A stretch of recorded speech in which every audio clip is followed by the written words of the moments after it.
ওনাকে হয়তো অনেকেই চিনতে পারতেছেন না, চলুন চীনের ব্যবস্থা করতেছি।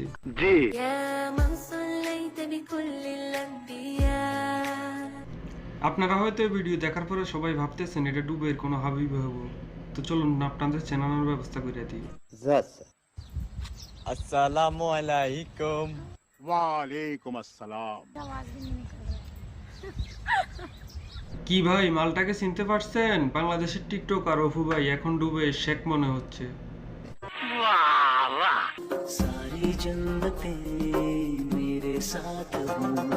বর্তমানে টিকটকারদের অবস্থা খুবই শোচনীয়। তারা সুন্দরী মেয়ে দেখলেই ঝাঁপিয়ে পড়ে। তাদের পেশা কি এটা এত কিছু দেখার কোনো দায়িত্ব নেই।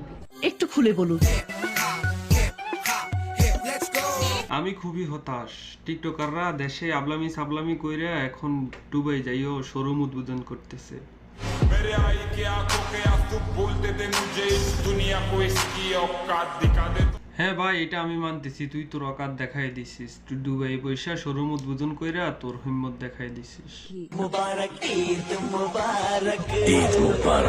হচ্ছে যে তুই যে মেয়েটাকে নিয়ে ভিডিও করতেছিস সেই মেয়েটার আসল পরিচয়টা বের করার চেষ্টা করি। জানি না।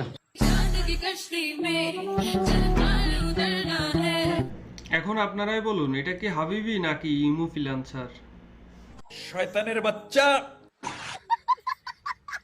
तो गाइस आज मैं बताती हूँ साइड इफेक्ट क्या है ज्यादा देर लाइव करने के। এই ভিডিওটা দেখার পরে আপনাদের কাছে কি মনে হচ্ছে আমি জানি না, কিন্তু আমার কাছে মনে হচ্ছে যে মেয়েটা অবশ্যই ইমো ফ্রিল্যান্সার।